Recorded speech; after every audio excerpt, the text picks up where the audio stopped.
Welkom weerom bij de podcast Wraksel je mij wut en vraat.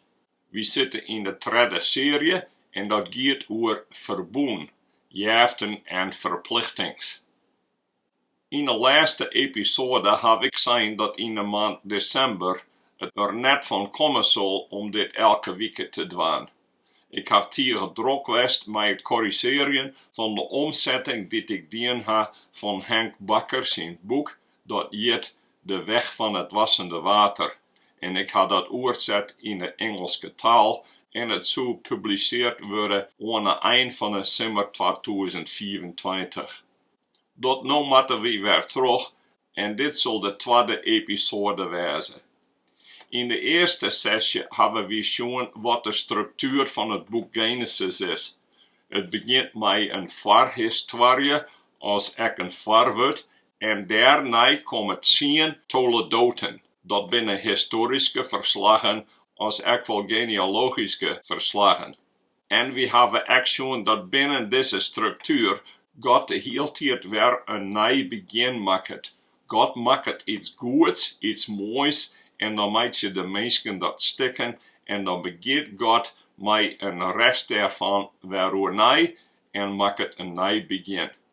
En zo hebben we ook gezien dat na de zondeval de mensen van kwaad tot slimmer waren.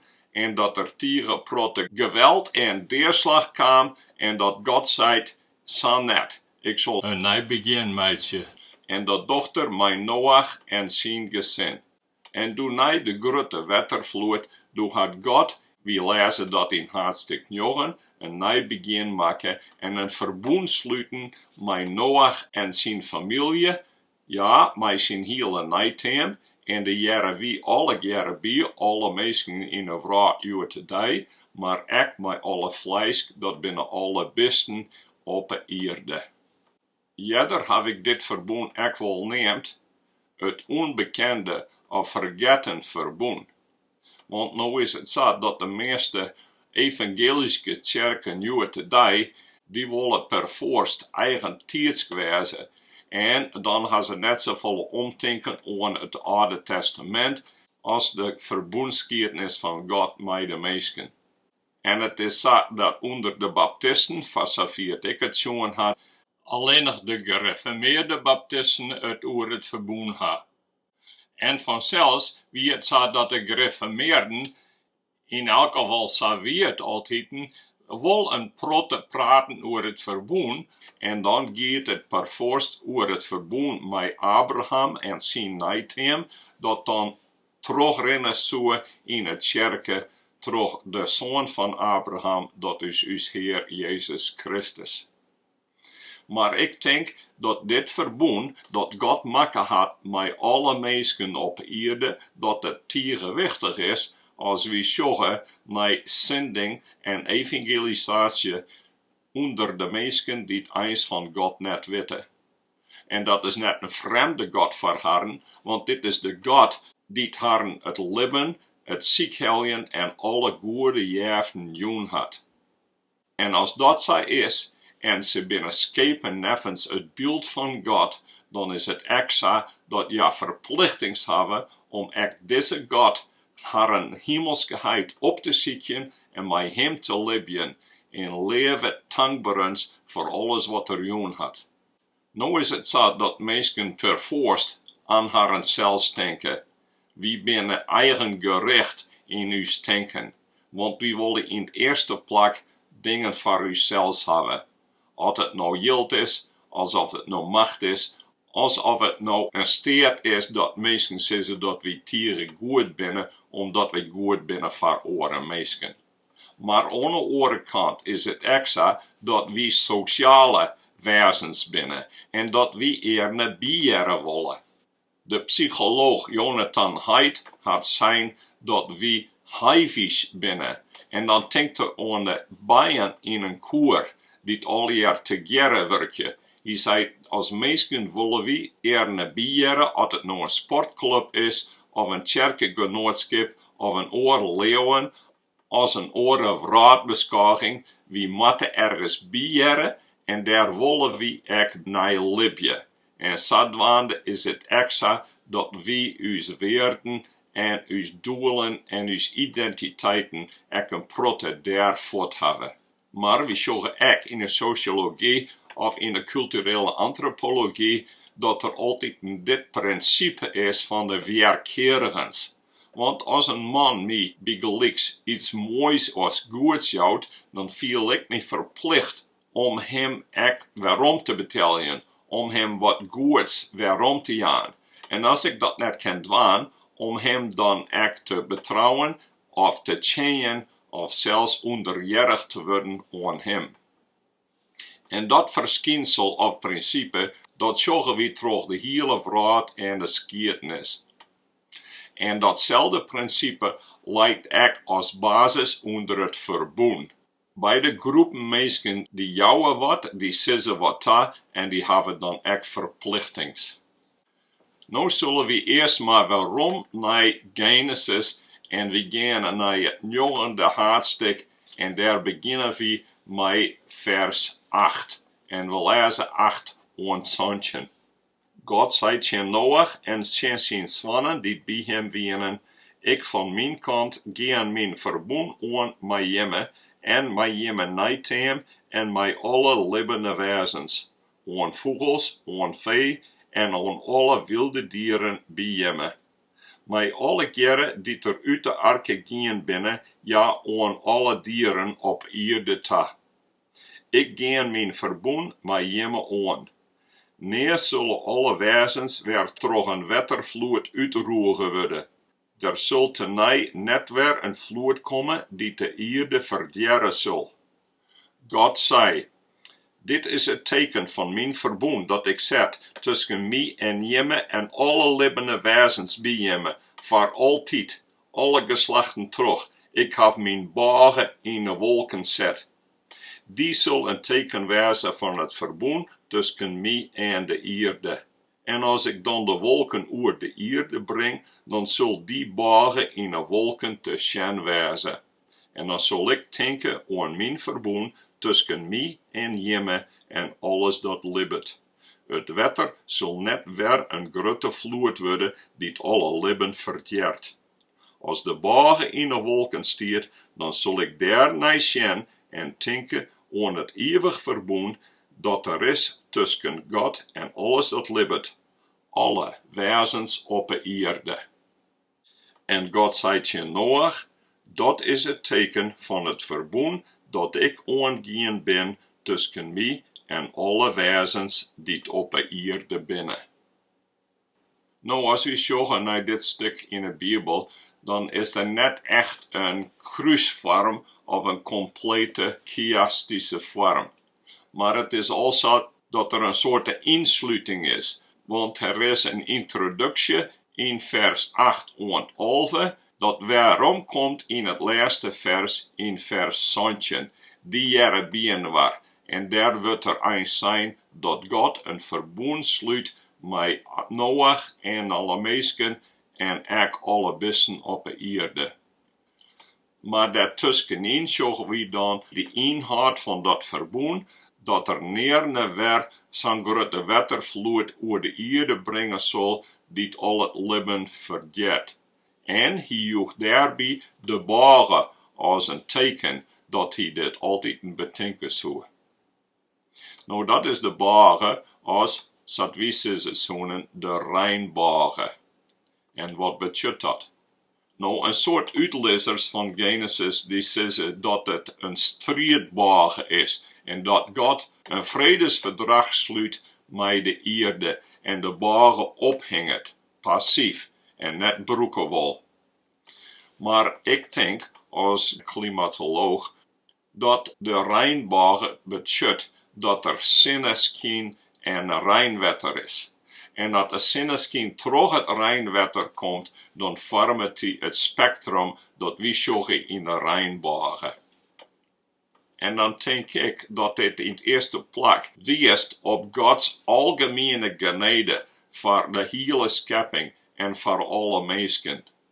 In Psalm 104 zeggen we hoe God zwaart voor alle mensen en alle beesten op de aarde en haar op het tijd het eten jouwt. en dat eten dat komt troch sinneskin en reinwetter. En als we gaan naar Matthäus 5, dan zei de Heer Jezus hier dat God, de hemelsgeheid, goede jeften jouwt aan alle mensen, goeden en mennen, en hij jouwt haar alle gere sinneskin en reinwetter.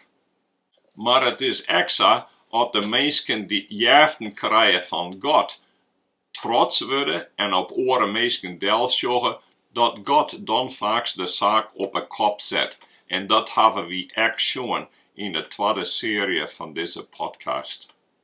En als we naar de vloed en Gods verbond met de hele aarde sjoggen, dan sjoggen we dat de mensen Dochs weer in opstaan komen tegen God en haar net uitbreiden willen over de hele aarde, maar dan gaan ze een grote toer bouwen om zat de hemel in te komen en alle keren sterk te wezen tegenover God en mij en waar.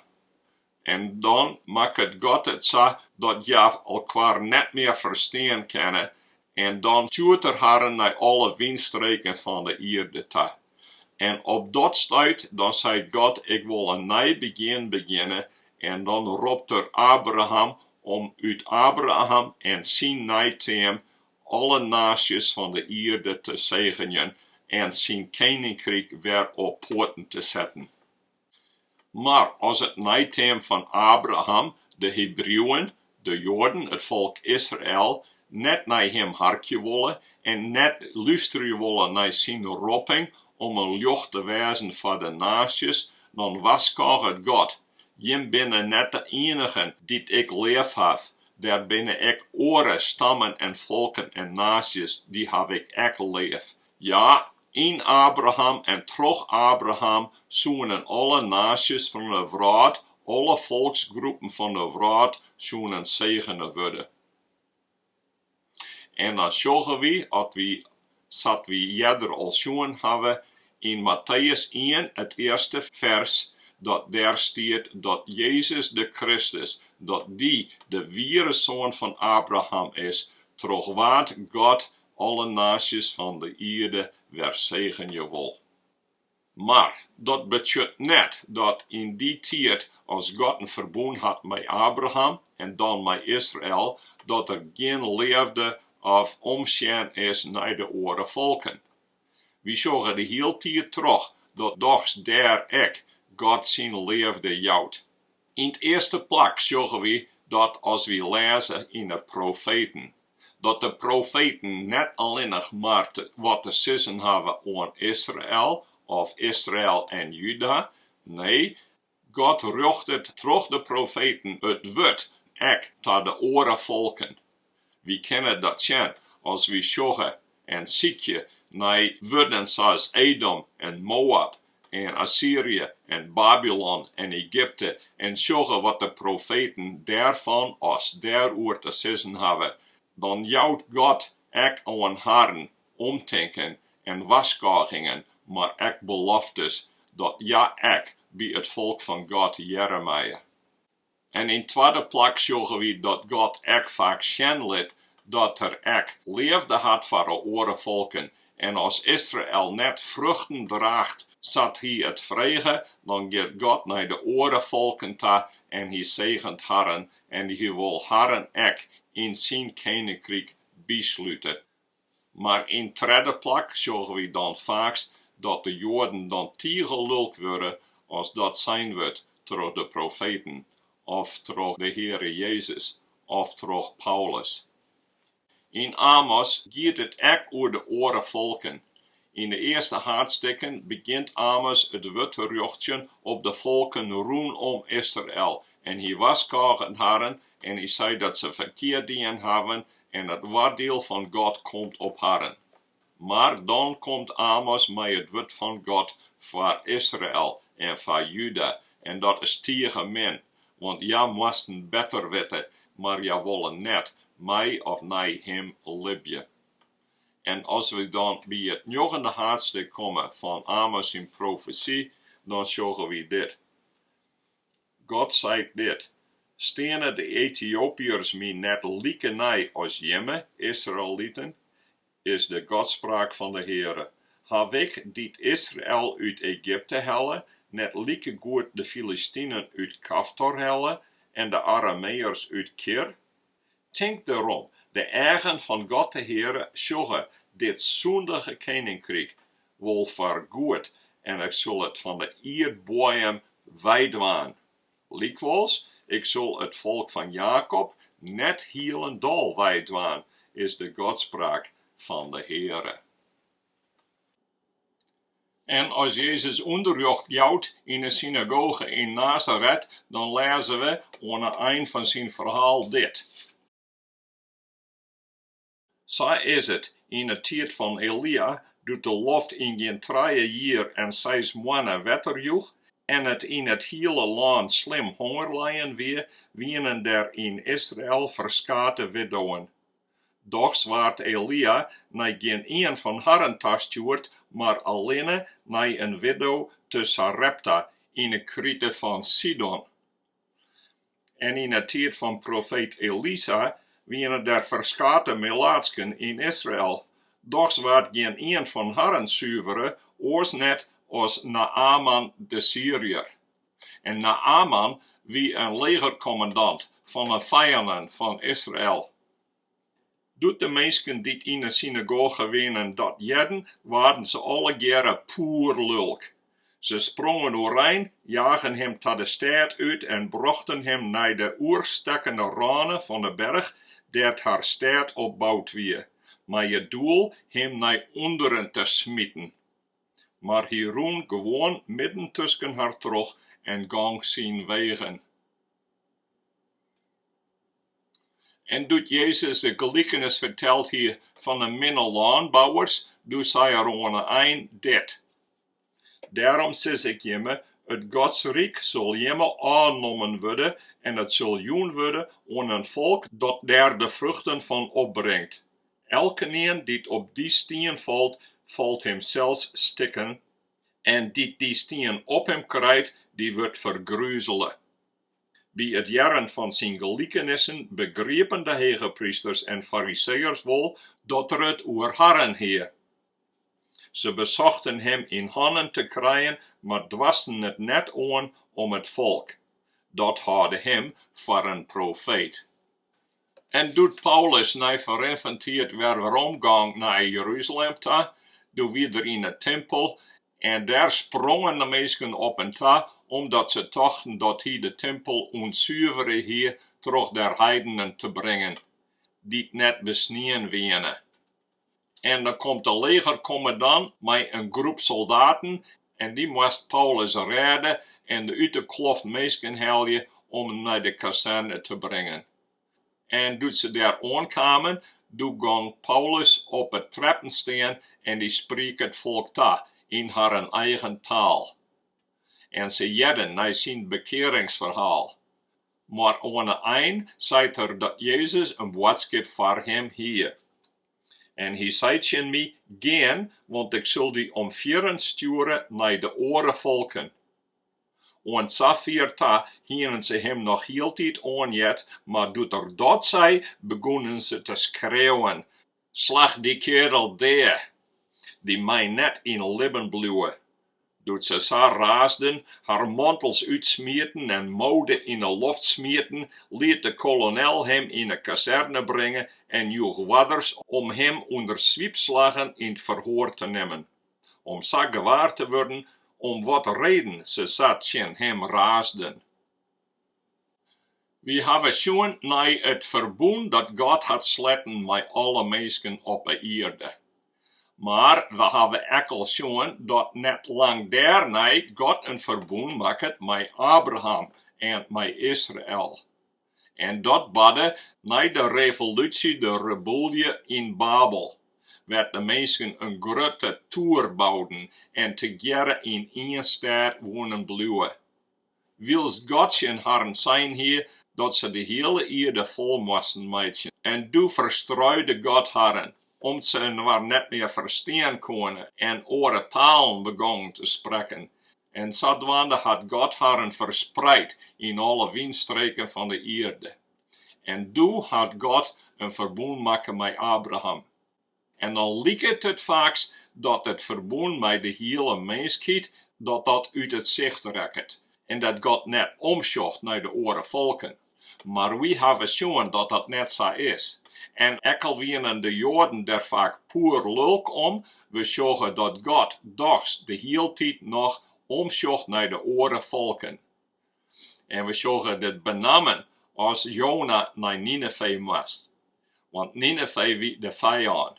Maar God wil haar net ombrengen, want hij hult van de Minsken der, van de lietse ben en zelfs van de bestean. Ik heb hier eerder over geschreven en nu heb ik dit vergeleken met het verschijnsel van het karstgesteente of het kalksteengesteente dat een karstlandschap maakt. Want daar is het zo dat dit kalksteen onfretten wordt door water. Want er is een scheikundige reactie met het water en de kalksteen. Zodat het kalksteen zacht wordt en dan verdwijnt. En zodoende komen er vaak gotten en spleten en grotten. En zo kan het wezen dat er een streamke is, of een rivierke is, een beekje in dat landschap dat opeens voortgaat en verdwijnt. Het verdwijnt onder grûn, omdat het water daar de kalksteen stuk maken had en terugrent tussen de holen en de grotten onder de aarde. En dan is het zo dat een heel eind verderop, dat er opeens dan een rivier uit het gesteente voortspringt. En de hele tijd wordt uit het zicht, maar er wienen Dochs gotten en grotten en zo, wat de mensen zien kunnen of jaren kunnen dat het water nog heel tijd terugraaste, maar dan onder grûn. En zo zag ik ook het verbond dat God had sluiten met de hele mensheid. Het wierde nogal, ekkel rekken het meesten tijds uit het zicht.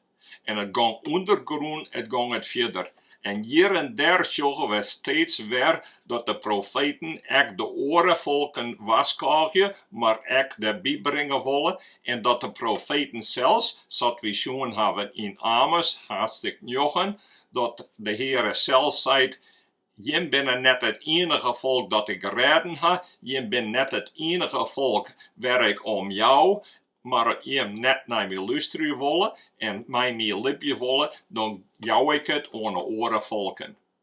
En dan zorgen we op het eind dat als Jezus verheerlijken is en naar de hemel opteen is, dat we dan de Heilige Geest zorgen die uitgestort wordt op een mensen. En dan moet het evangelie echt naar alle mensen en alle volken gaan. En dan komt die stroom van water, het verbond met alle volken, weer naar voren toe. En dan zullen we het klaar weer in het openen. En daar zullen we het enkele keer over hebben, als Paulus naar Athene gaat en echt naar oren plakken, wat mensen binnen die God net kennen en net van hem jet hebben. En daar zei terecht, Jem binnen Gods ben. God is jemmeheid die het voor jemme zwaar had en jemme geschenken joen had, zodoende matte jemme nou ek hem opzietje en volgje en mij hem libje in leven dankbaarens. Tot de oren keer. Goeie.